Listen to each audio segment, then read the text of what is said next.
So the game started with e4, e5, and then he plays bishop to c4. In my mind, I was like, okay, he's India's top number one ranked player. He's playing the bishop's opening. So I developed my knight. Pretty principled stuff. But then the guy played queen to f3. Praggnanandhaa is trying an early queen attack against me. Like, is my ratings too low where he thinks I'm gonna fall for a four move checkmate?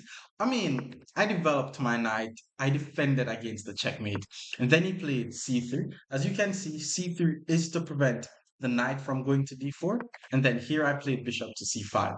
Now I have three of my pieces developed. He has two pieces developed, and then he plays d3. The goal for him here is to develop his bishop. And I actually played d6, and d5 would have actually been a decent move here. And obviously, the opponent decided to break opening principle. They developed their queen too early, so I need to open the position. Now, usually what I do here is after they take, I push, they take, and I fork. But I wasn't expecting him to fall for this. There's just the regular bishop takes in this position, and after takes, my knight is under attack. How do we continue here? However, black is still better if we just move the knight to e7 and try to win back this pawn. It's very weird, but I think after c4, white is doing fine, and then I have to find c6. Now I'm down by a pawn. I don't want to go into all of this. So I played d6, he developed his knight, and then I developed my bishop. So I'm doing the regular protocol. I delay my castle. I get all my minor pieces out first. Then I'm gonna castle my king after I finish my development. So he developed his knight. He's developing his pieces.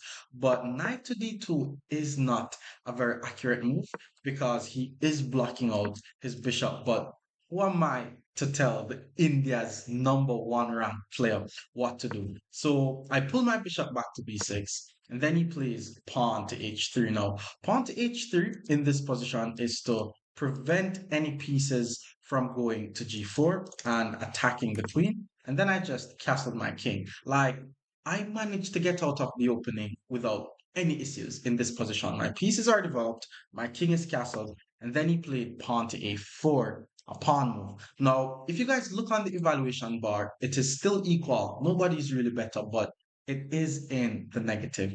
I played a6 in this position. I didn't necessarily want him to start any storm coming up the board, but a5 here would have made a lot of sense because it prevented his pawn from going to b4. So he plays knight to g3. His king is still in the center of the board. He's immediately trying to start an attack on my king. And then I took on c4. Now, bishop takes c4 is a mistake. Now, there's obviously it's a mistake because to take is a mistake.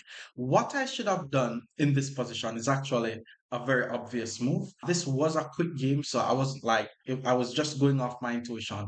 But the guy's king is in the center of the board. Whenever you're playing chess and your king is castled, your king's out the center of the board, and the opponent's king is in the center of the board, it's very important that you open the center of the board. So d5 is what I should have played. And then after takes, I'm just doing fine here. Very, very active position. Instead, I took the bishop, helping his knight. Remember, to take is a mistake, and you should only trade when it improves your position. Taking on c4 allows the opponent's knight to get a very active tempo on my bishop. And then I didn't even move my bishop away. I didn't want to move my bishop because it gives him so much time to start his attack. I think this would have been GG's. So I left the bishop, pull my knight back to e7 because I want to transfer pieces over to my king side. So I played knight g6, but still my knight is pinned. Knight to g6 was a mistake. I should have actually played knight to d7 so that way I'm able to play f6 and chase away the bishop. I played knight g6, and because my knight is now pinned to my queen, Prague played knight to f5, which is a very, very strong move. All he needs to do, though, is to get rid of my bishop, and this attack is just going to be brutal. Like, one thing I'm noticing with these grandmasters is they're very, very, very, very flexible with when it comes to castling. So I castle my king as quickly as possible to start my attack.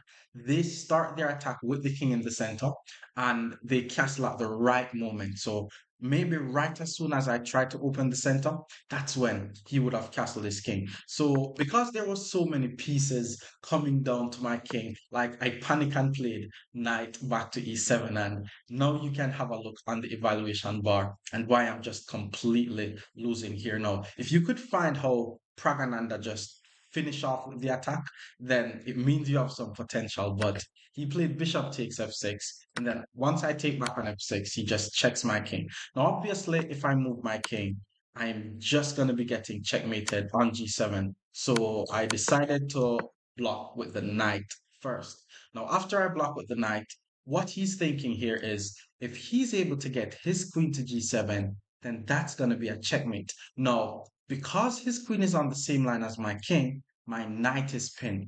Whenever a knight is pinned or whenever a piece is pinned, what do? We put pressure on the pin piece. So he still did not castle his king. He played the move pawn to h4.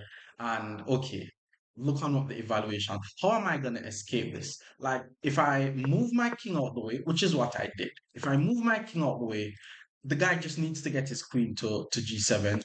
He's going to play h5.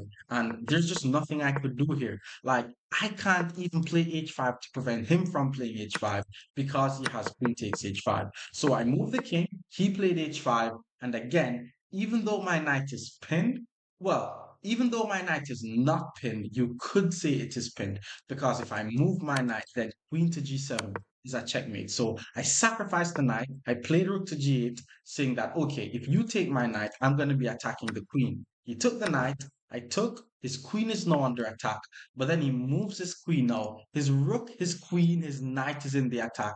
Queen takes h7 is going to be a checkmate. Like, there's nothing else I could do here. I played queen to g8, which is guarding the h7 square. But now, if you look on the position, my queen no longer guards the e7 square. So there is actually a fork on e7. But he didn't really goes for the fork. He castle instead. But there's not much I could do here. Like, even if I play rook to d8, trying not to fork, he just needs to take, and then I'm just losing. But I played c6 instead, and then he went for the fork, and that's where I resigned.